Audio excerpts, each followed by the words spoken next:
أعوذ بالله من الشيطان الرجيم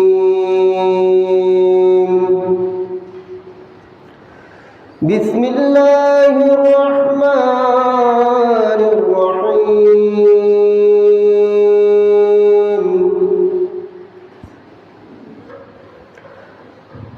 يا أيها الناس كلوا مما في الأرض حلالا طيبا ولا تتبعوا خطوات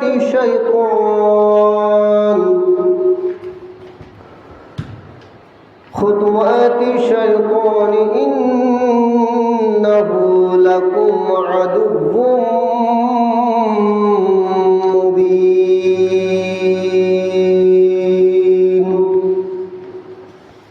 صدق الله العظيم وصدق رسوله النبي الحبيب الكريم ونحن على ذلك من الشاهدين والشاكرين مولاي صل وسلم دائما أبدا على حبيبك رسولك خير خلقه كلهم उपस्थित मुअज़्ज़ज़ मुहतरम वाजिबुल एहतराम सामिईन आशिकीन आशिक रसूल सल्लल्लाहु अलैहि वसल्लम सम्मानित ईमानदार मुस्लिमी किराम रहमानी व रहमतुल्लाह ताला अस्सलामु अलैकुम व रहमतुल्लाहि व बरकातुहू। আল্লাহ পাক রব্বুল আলামিনের দরবারে শুকরিয়া আদায় করছি যে আল্লাহ পাক রব্বুল আলামিন আমাদেরকে হায়াত দিয়ে সুস্থ রেখে ভালো রেখে আজকে জুমার দিন মসজিদের মধ্যে আসার তৌফিক দান করেছেন। এর শুকরার্থে মহান আল্লাহ পাক রব্বুল আলামিনের দরবারে উচ্চ আওয়াজে বলুন আলহামদুলিল্লাহ। এবং সাথে সাথে রসুল আকরাম সরওয়ার কায়নাত তাজদার মদিনা মুহাম্মদুর রাসূলুল্লাহ সাল্লাল্লাহু আলাইহি ওয়াসাল্লামের নূরানি কদম শরীফে অসংখ্য অপরিসীম বেশুমার দরুদ সালাম জানাচ্ছি। আল্লাহ পাক রব্বুল আলামিন আমাদের সকলের দরুদ সালাম ভুল ত্রুটি ক্ষমা করে দিয়ে আমাদের সবার পক্ষ থেকে রাসূলুল্লাহ সাল্লাল্লাহু আলাইহি ওয়াসাল্লামের নূরানি কদম শরীফে হাদিয়াটুকু পৌঁছে দিক, সকলে বলুন আমিন। প্রিয় আশিক রাসূল, খুতবাওয়ালা অসংখ্য আয়াতে কারিমা এনেছেন, তো আমি গুনাহগার বরকতান একটি আয়াতে কারিমা তেলাওয়াত করেছি, যেটা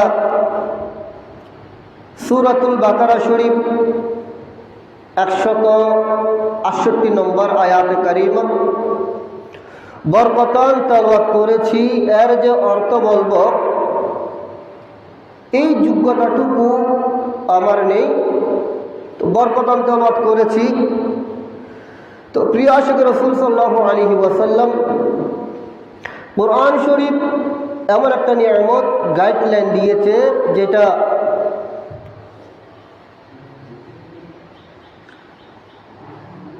একটা ব্যক্তি, একটা শিশু জন্মগ্রহণ হতে মৃত্যু পর্যন্ত তার চলাফেরা, উঠা বসা, লেনদেন, ব্যবসা বাণিজ্য, নেকাহ শাদী, যা যা প্রয়োজন সবগুলি আল্লাহ কুরআনে পাকের মধ্যে দিয়েছেন। এবং রাসূল আকরাম সাল্লাল্লাহু আলাইহি ওয়াসাল্লাম আমাদেরকে বলেছেন আমরা কিভাবে চলব। এই সুবাদে আমরা চলার ক্ষেত্রে কবরের মধ্যে নাজাত পাওয়ার জন্য, কারণ দুনিয়াটা সংক্ষিপ্ত সময়, কারো হায়াত 20, 30, 40, 50, যা হয় একদিন না একদিন তো অবশ্যই দুনিয়া থেকে পরজগতের মধ্যে আমাদেরকে যেতে হবে, ঠিক না? এই যাওয়ার জন্য আমাদেরকে প্রস্তুতি নিতে হবে। এই প্রস্তুতি নেওয়ার জন্য ঈমানদারদেরকে সৎ আমল, নেক আমল, ভালো আমল করে যেতে হবে। এই যখন আমরা নেক আমল করব, এই আমলগুলা আমাদের পরকালের সফর সঙ্গী হবে। সুবহানাল্লাহ। আসুন, এই আমলনামা আবার আল্লাহর দরবারে কবুল হওয়ার জন্য শর্ত লাগিয়ে দিয়েছেন। এটা কুরআনে পাকের মধ্যে আল্লাহ রাব্বুল আলামিন বলেছেন, শর্ত হলো নাম্বার 1, আমাদের মধ্যখানে আল্লাহ একটা বটন দিয়েছেন, অর্থাৎ বেলি ফ্যাট দিয়েছেন। এক একটি অঙ্গর এক একটা নিয়ামত, এক একটা অঙ্গ। তো আমরা যে আহার করব, এই আহারগুলা সবার, প্রত্যেকটি ঈমানদারের হালাল আছে কিনা, ঈমানদারের জন্য, মুমিন মুসলমানের জন্য, প্রত্যেকটি বান্দার জন্য প্রথম শর্ত হচ্ছে আপনার উপার্জন। আপনি যে উপার্জন করছেন, টাকা রোজগার করছেন, যে উপার্জন আপনি নিজে খাচ্ছেন, আপনার সন্তানদেরকে খাওয়াচ্ছেন, যাদের মা বাবা জীবিত আছে তাদেরকে খাওয়াচ্ছেন, পরিবারবর্গকে খাওয়াচ্ছেন, আত্মীয় স্বজনদেরকে দিচ্ছেন, সবগুলো আপনার উপার্জন থেকে। এখন আপনার উপার্জন সেটা হালাল আছে কিনা, ঠিক কিনা বলুন? হালাল লাগবে না? এই জন্য আল্লাহ রাব্বুল আলামিন প্রত্যেকটি মানুষদেরকে এলান করে দিয়েছেন, বিসমিল্লাহির রহমানির রহিম,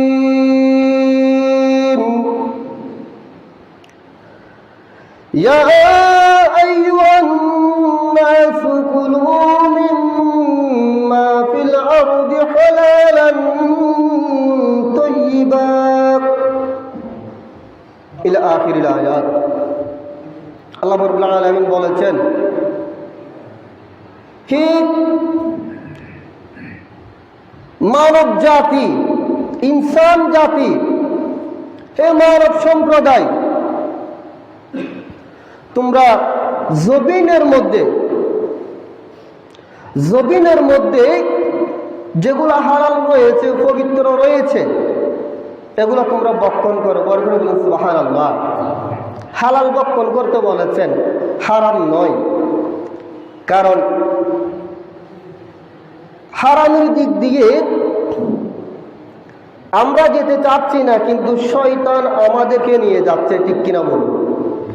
এই জন্য বলেছেন, ওয়ালা তাত্তাবিউ খুতুওয়াতিশ শাইতানি ইন্নাহু লাকুম আদুউম মুবিন। সুবহানাল্লাহ বলুন। আল্লাহ রাব্বুল আলামিন বলেছেন, এবং শয়তানের পদাঙ্ক অনুসরণ করতে নিষেধ করেছেন। শয়তানের পথ অনুসরণ করতে নিষেধ করেছেন, কারণ কি? শয়তান আমাদের প্রকাশ্য শত্রু। শয়তান আমাদের কি শত্রু? প্রকাশ্য শত্রু। এই জন্য হাদিসে পাকের মধ্যে রাসূল আকরাম সাল্লাল্লাহু আলাইহি ওয়াসাল্লাম বলেছেন, 5 ওয়াক্ত নামাজ ফরজ। ইসলামের মধ্যে 5টা স্তম্ভের মধ্যে ঈমানের পর, কালিমার পর ফরজ হচ্ছে নামাজ। সুবহানাল্লাহ বলুন। এগুলো জানা প্রয়োজন। এবং নামাজ যখন আদায় করব, কুরআনে পাকের মধ্যে বলেছেন ফাইদা কুদিয়াতিস সালাত ফান্তাশিরু ফিল আরদ, ঠিক না?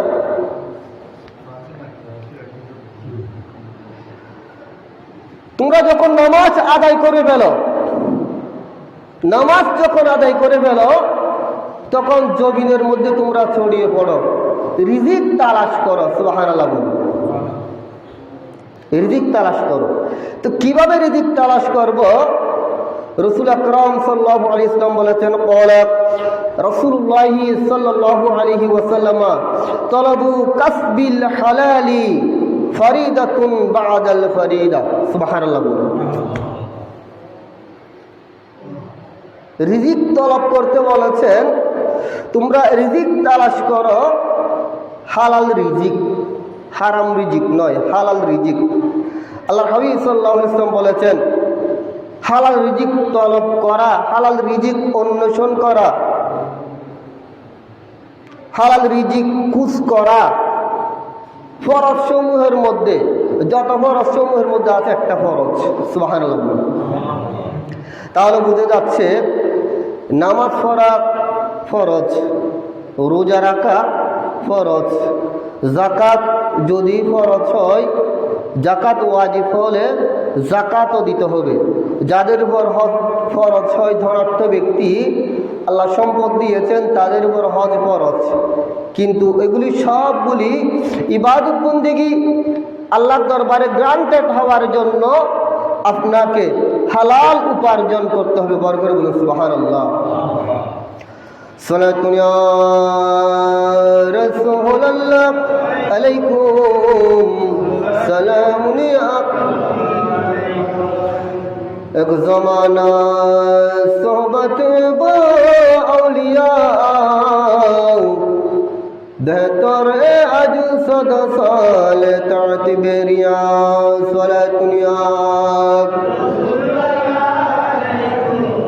সালামুন ইয়া। এই উপার্জনের মধ্যে একটু খেয়াল করতে হবে আমাদেরকে, গভীরভাবে যদি চিন্তা করি। আমরা প্রত্যেকটি মানুষ যদি চিন্তা করি, সকালে ঘুম গিয়েছি, এমন হতে পারে ঘুম থেকে উঠব, এটার আশা আছে, এটার আশা নেই। ঘর থেকে বের হয়েছি, কিন্তু ঘরের মধ্যে যে ঢুকবো সেটার আশা নেই। মসজিদের মধ্যে এসেছি, সবাই মসজিদের দোয়া পড়ে যে আসসালাতু ওয়াসসালামু আলা রাসূলিল্লাহ আল্লাহুম্মা ইফতাহ লি আবওয়াবা রাহমাতিকা ডান পা দিয়ে প্রবেশ করেছেন। বের হওয়ার সময় আসসালাতু ওয়াসসালামু আলা রাসূলিল্লাহ আল্লাহুম্মা ইন্নী আসআলুকা মিন ফাদলিক, এরকম দোয়া পড়ে বের হবেন। কিন্তু মসজিদের মধ্যে এসেছি, মসজিদ থেকে আর যে বের হব এ আশাটুকু আমাদের কারো আছে? নাই। কিন্তু যতক্ষণ পর্যন্ত নিঃশ্বাস থাকবে উপার্জন তো করতে হবে, কারণ পরিবারবর্গ আছে, সব কিছু আছে, নিজে চলাফেরা করতে হবে। এতক্ষণ পর্যন্ত তাওয়াক্কালতু আলাল্লাহ। আপনি যখন তাওয়াক্কালতু আলাল্লাহ, ঘর থেকে বের হয়েছেন, আল্লাহ আমি ঘর থেকে বের হয়েছি, আমার পরিবারবর্গ আছে, সবাই আছে, আল্লাহ যাতে আমি হালাল উপার্জন করতে পারি, দেখবেন অটোমেটিক আল্লাহর পক্ষ থেকে আপনার কাছে, আমাদের কাছে হালাল উপার্জন আল্লাহ ব্যবস্থা করে দেবেন। সুবহানাল্লাহ। নিয়ত, ইন্নামাল আমালু বিন্নিয়াত, প্রত্যেকটি কাজ কর্ম আপনার নিয়তের উপর নির্ভর করবে। সকাল যখন হয়েছে আপনি নিয়ত করছেন আল্লাহ আমার হালাল উপার্জন লাগবে, যে যে কর্ম করি না কেন। যেমন রাসূল আকরাম সাল্লাল্লাহু আলাইহি ওয়াসাল্লাম,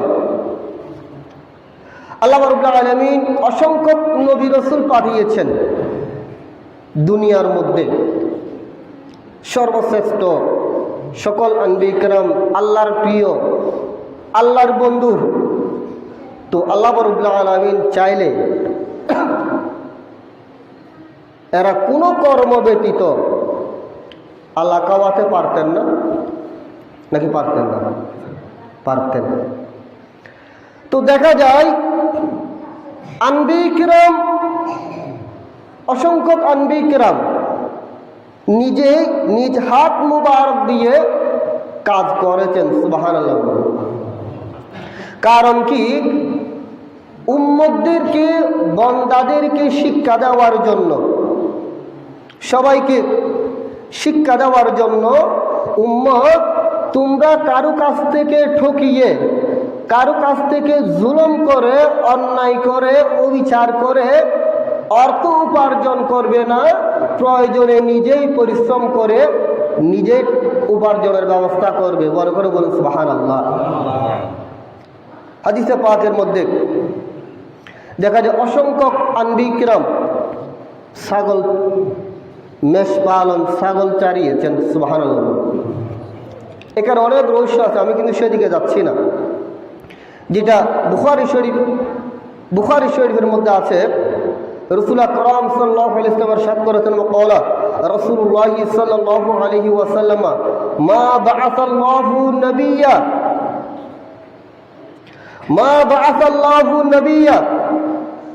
রাসূল আকরাম সাল্লাল্লাহু আলাইহি ওয়াসাল্লাম ইরশাদ করেছেন, আল্লাহ পাক রব্বুল আলামিন যত আনবিয়া কিরাম জমিনের মধ্যে পাঠিয়েছেন সকলে ছাগল চারিয়েছেন। সুবহানাল্লাহ।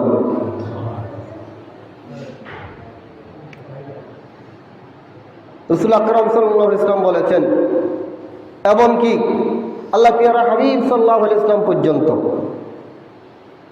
তখন সাহাবায়ে কেরাম বলেছেন, অনেক বড় হাদিস শরীফ, ফাকালা আসহাবুহু, সাহাবায়ে কেরাম বলেছেন, ইয়া রাসূলুল্লাহ ওয়া আনতা আসহাবুহু ওয়া আনতা, ইয়া রাসূলুল্লাহ আপনিও কি ছাগল চারিয়েছেন?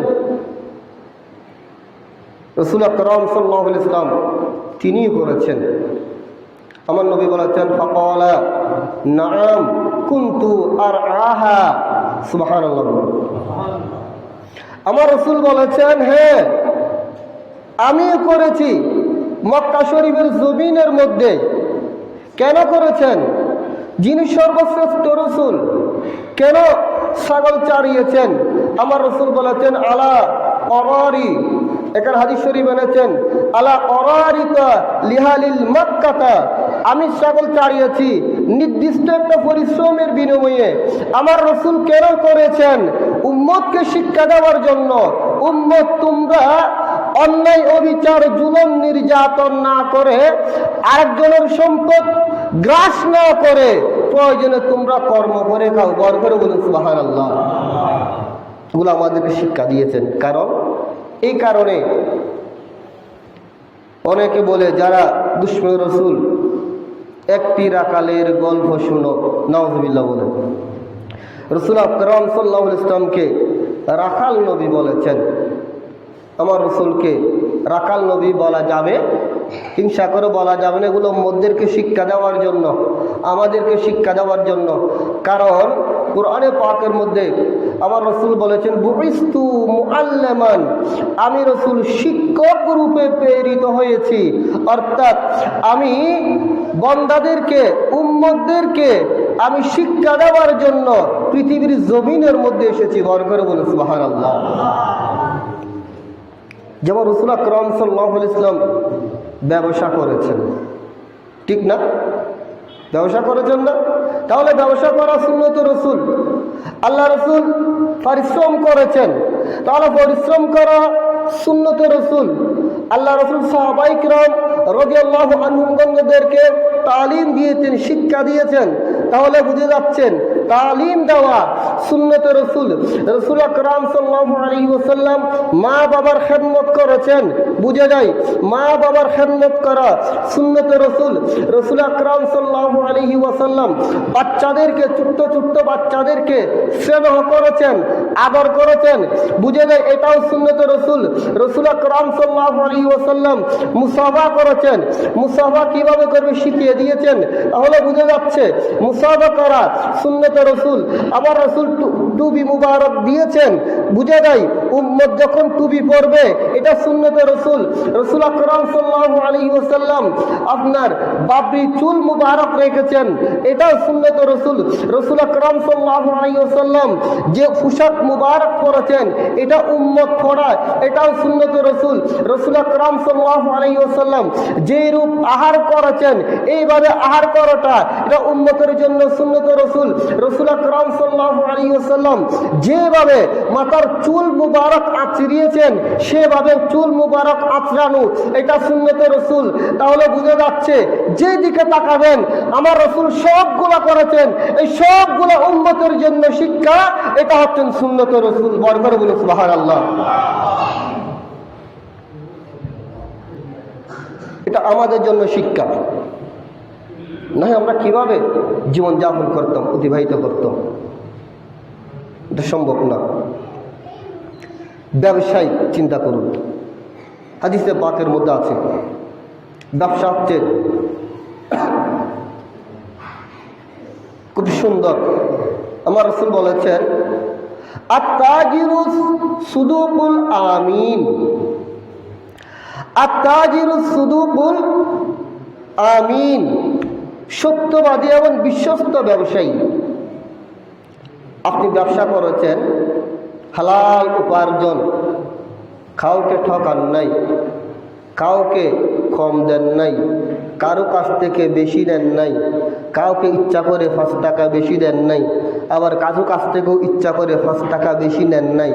আপনার ইয়াকিন আমি ঘর থেকে বের হয়েছি, আজকে আমি ব্যবসার মধ্যে যাব, সকালবেলা দোকান খুলব, ব্যবসা করব, যে যে কর্ম করি না কেন আমার পেয়ারা মুস্তাফা সাল্লাল্লাহু আলাইহি ওয়াসাল্লাম তাজারত করেছেন, আমি ঘর থেকে কদম রেখেছি আমার পেয়ারা মুস্তাফার সুন্নত অনুসারে, সুন্নত অনুযায়ী আমার ব্যবসা বাণিজ্য আমি আঞ্জাম সম্পন্ন করব। সুবহানাল্লাহ বলেন। আপনি এই নিয়ত করে যখন ঘর থেকে যখন কদম দিয়েছেন দেখবেন আপনার ব্যবসার মধ্যে আল্লাহ বরকত দান করবে, কারণ আপনার নিয়ত হচ্ছে সুন্নতে মুবারাকা। আপনার নিয়ত কি? সুন্নতে মুবারাকা, এটা আপনার মধ্যে বরকত দান করবে। পেয়ার হাজরিন, রাসূল আকরাম সাল্লাল্লাহু আলাইহি ওয়াসাল্লাম বলেছেন সত্য সঠিক ব্যবসায়ী, বিশ্বস্ত ব্যবসায়ী এরা কারা হবে? মা'আন নবিয়্যিনা ওয়াস সিদ্দীকিনা ওয়াস শুহাদা। বড় করে বলুন সুবহানাল্লাহ। কাদের সাথে হবে? নবীদের, সিদ্দিকদের, শুহাদাদের সাথে হবেন। সুবহানাল্লাহ বলুন। বড় নিয়ামত না? সালাতুন ইয়া রাসূলুল্লাহ, সালামুন ইয়া। তাহলে বুঝে যাচ্ছে যেদিকে তাকাবেন অনেক বড় নিয়ামত। যেমন আমরা কৃষক, যারা কৃষক ভাই, প্রত্যেকটি সেক্টর সময় তো সংক্ষিপ্ত। আমি নিজেও একজন কৃষক। কৃষিকাজ এটাও আল্লাহর, এটাও সুন্নত রাসূল সুবহানাল্লাহ বলেন। সর্বপ্রথম শ্বাস করেছেন হযরত আদম আলাইহিস সালাম। বড় করে বলুন সুবহানাল্লাহ। আপনি যে কৃষি কাজ করছেন, ধান রোপণ করেছেন, এগুলা পশু পাখি খেয়েছে। কত পশু পাখি খেয়েছে? পশু পাখি এরা কি চাষ করে? এরা কি চাষ করবে? আমরা করব, এরা খাবে, ঠিক কিনা বলুন? ঠিক। হাদিসে পাকের মধ্যে আছে হযরতে আনাস ইবনে মালিক রাদিয়াল্লাহু তাআলা আনহু হাদিস শরীফ বর্ণিত। قال النبي صلى الله عليه وسلم ما من مسلم يغرس غرسا أو يزرع زرعا فيقول منه طير أو إنسان أو بهيمة إلا كان له به صدقة। বরকত বলুন সুবহানাল্লাহ। যাক, সংক্ষিপ্তভাবে, সময় সংক্ষিপ্ত। গাছ রোপণ করেছেন, রাস্তার হয়ে একটা গাছ রোপণ করে দিয়েছেন, একটা ফ্রুটের গাছ রোপণ করে দিয়েছেন, ফলের গাছ রোপণ করে দিয়েছেন, কৃষিকাজ করেছেন, ক্ষেত খামার করেছেন, কত কেউ খাবে।